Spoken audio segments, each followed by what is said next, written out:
Hello everyone, good evening to all of you students. आज की class आप लोग के लिए बहुत ही इंपॉर्टेंट होने वाली है। आज की क्लास में हम डिस्कस करेंगे कि जो ब्लूम ने शैक्षणिक उद्देश्य के बारे में जो अपना वर्गीकरण दिया, तो आपने देखा होगा कि ज़्यादातर एग्जाम में जो क्वेश्चन पुटअप किया जाता है वो ब्लूम्स टेक्सोनॉमी के ऊपर आता है।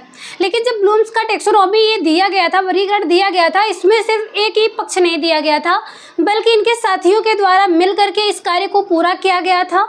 और इसमें जो है सिर्फ ब्लूम का ही नहीं बल्कि इनके जो सहयोगी हैं उन्होंने अपने अलग अलग पक्ष पर अपना वर्गीकरण दिया था, जिसमें सबसे ज़्यादा इम्पोर्टेंट ब्लूम्स की टेक्सोनॉमी होती है। ब्लूम्स के द्वारा जो शैक्षणिक उद्देश्य का वर्गीकरण दिया गया है, एक इनका जो 1956 में वर्गीकरण दिया गया था, एक वो था। उसके बाद 2001 में फिर से इसमें कुछ करेक्शन कर दिया गया, संशोधन किया गया एंडरसन के द्वारा, वो भी इसमें डिस्कस किया जाएगा। चलिए अपनी क्लास की शुरुआत करते हैं। हम सबसे पहले देखिएगा आप कि जो ब्लूम्स हैं इनका पूरा नाम क्या है। एग्ज़ाम में आपसे पूछा जाता है, वो कोई भी एग्ज़ाम हो, टीचिंग का आपका किसी का भी हो, लेकिन उसमें जो टीचिंग एप्टीट्यूड का टॉपिक पूछा जाता है वो चाहे नेट जेआरएफ से हो, टीटी पीएचडी का हो, या फिर बीपीएससी का हो, आरपीएससी का हो, या स्टेट का हो, सीटेट का हो, सभी के लिए इंपॉर्टेंट क्वेश्चंस आते हैं।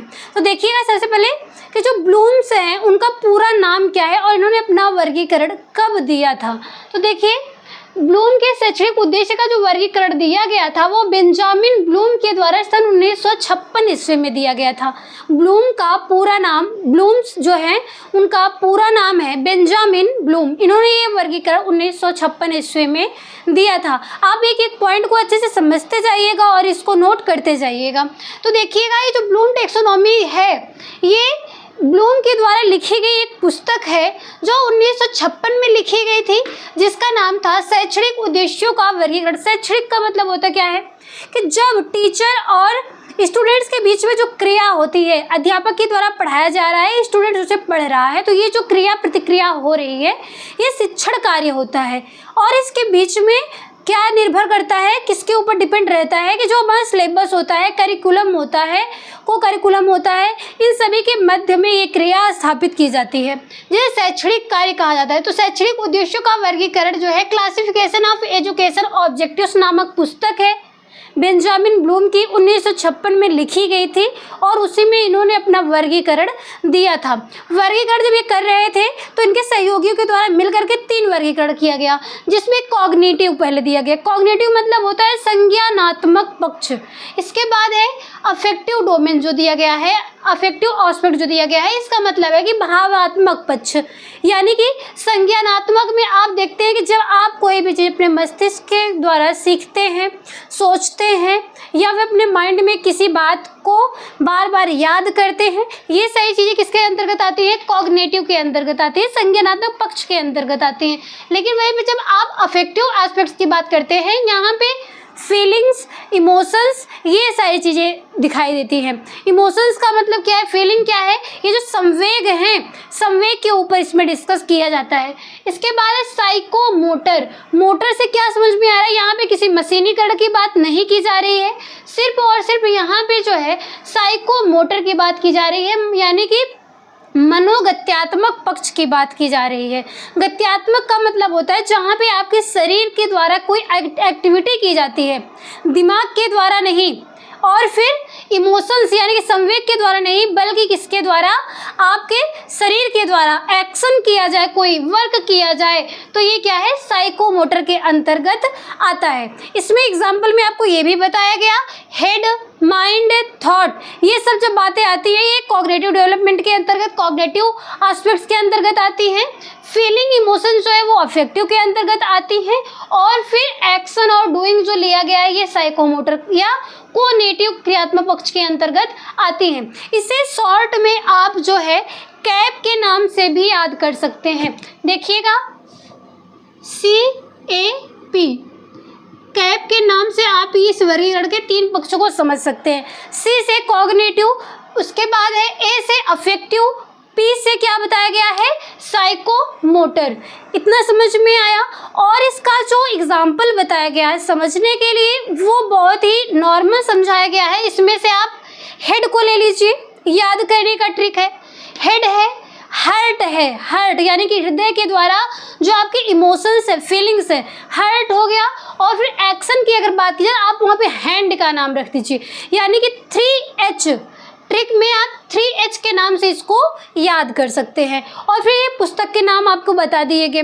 आगे देखिएगा, ये जो तीनों पक्ष हैं ये किसने दिया, इनके जो सहयोगी उनका नाम क्या है, एग्जाम में क्या पूछा जाता है आपसे। एग्जाम में जब पूछा जाता है, सबसे पहले कॉग्निटिव एस्पेक्ट जब बात करते हैं, बेंजामिन ब्लूम सबसे ज़्यादा फेमस है और इन्होंने जो अपना ये सीक्वेंस दिया था वर्गीकरण में, शैक्षणिक उद्देश्यों का वर्गीकरण दिया था, इसमें इन्होंने जो 6 स्टेप बताए हैं, इस 6 स्टेप को अरेंज करने के लिए पूछा जाता है। या फिर ये 6 ना देकर के अगर 5 भी दिया गया है, फिर भी उस समय भी आपको एक सीक्वेंस में अरेंज करने के लिए दिया जाता है। जब कोई भी स्टूडेंट होता है, अब ध्यान से समझते जाइएगा, कोई भी स्टूडेंट जो होता है वो क्या करता है, सबसे पहले कोई भी चीज़ें हैं उसको ज्ञान में लेता है। ज्ञान का मतलब ये जो प्राप्त कर रहा है वो उसका ज्ञान हुआ।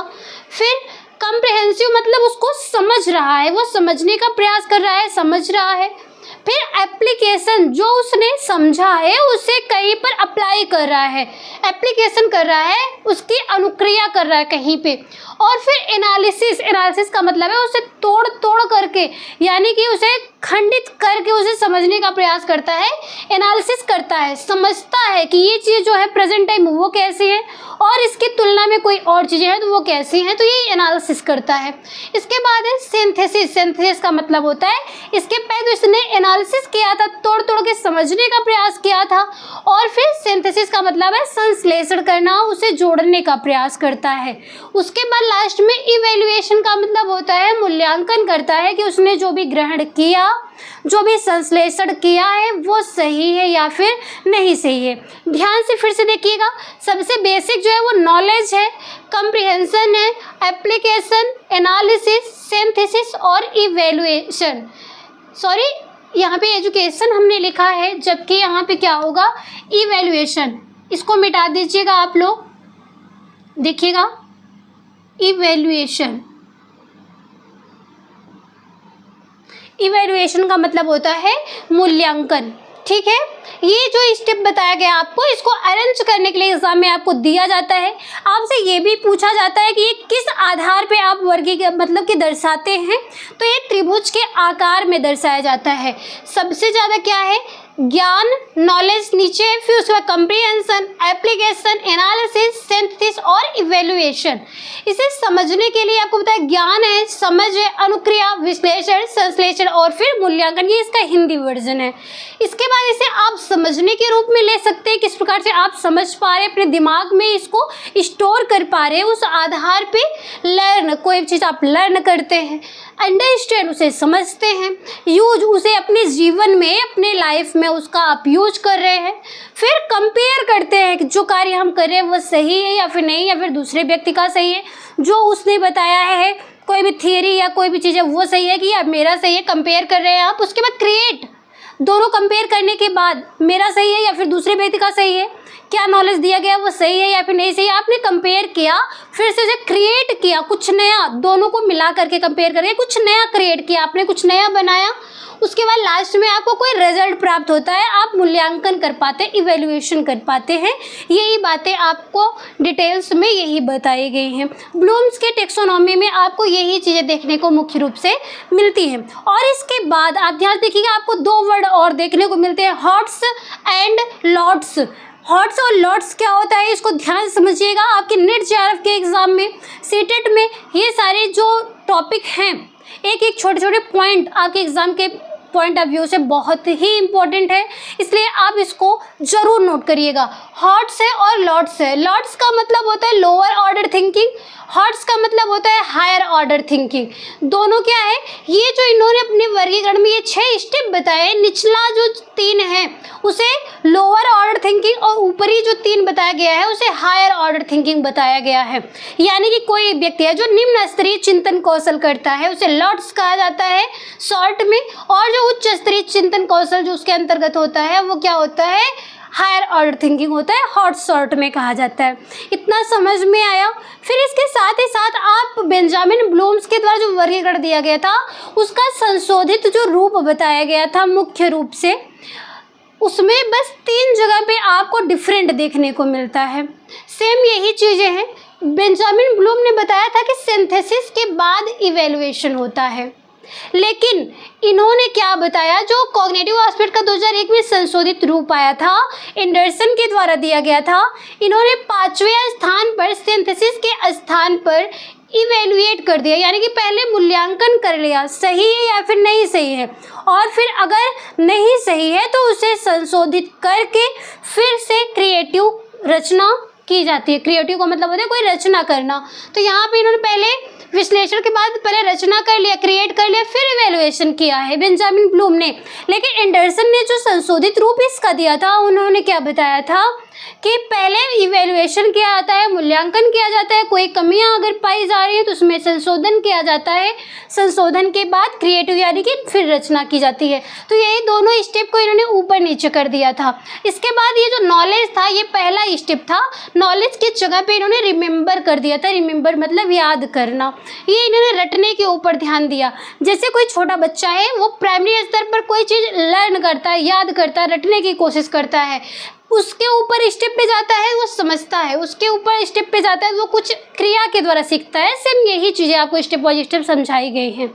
तो इन्होंने एंडरसन ने जो अपना दिया स्टेप वर्गीकरण दिया है संशोधित करके, उसमें यही बताया कि नॉलेज के स्थान पे पहले नंबर पे इन्होंने रिमेंबर को रखा था, 5वें स्थान पे इन्होंने सिंथेसिस रखा था ब्लूम ने, लेकिन एंडरसन ने यहाँ पे इवेल्युएट किया, और जहाँ पे बेंजामिन ब्लूम ने लास्ट में इवेल्युएशन किया था, वहाँ पे एंडरसन ने क्रिएटिव की बात की थी। तो ये था हमारा बेंजामिन ब्लूम्स का जो वर्गीकरण दिया गया था, उसका 1956 में जो वर्गीकरण दिया गया था वो, और फिर 2001 का जो संशोधित रूप बताया गया था वो भी एंडरसन के द्वारा दिया गया था, उसकी बात की गई है। अब इसके बाद आप देखिएगा कि जो ब्लूम हैं उनके सहयोगी जो हैं, उन्होंने अपने जो अफेक्टिव का और साइकोमोटर का जो वर्गीकरण दिया था, इस दोनों एस्पेक्ट के अंतर्गत कितने स्टेप बताए हैं वो देखिएगा।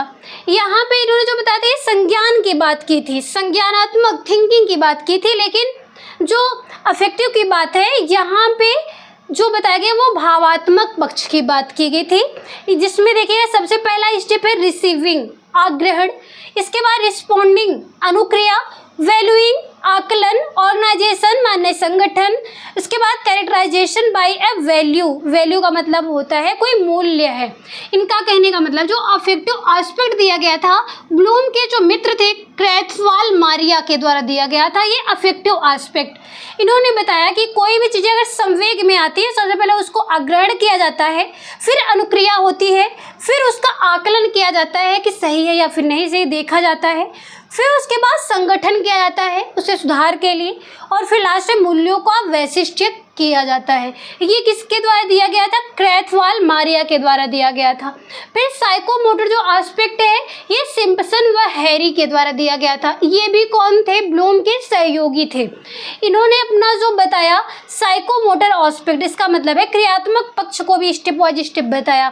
सबसे पहला है रिफ्लेक्स मूवमेंट, इसका मतलब होता है कि जो छोटा बच्चा होता है, जैसे आपको बताया गया ना, छोटा बच्चा जो संज्ञान से पहले नॉलेज है, कंप्रिहेंशन, एप्लीकेशन, एनालिसिस, इस प्रकार से बताया गया था संज्ञानात्मक पक्ष में।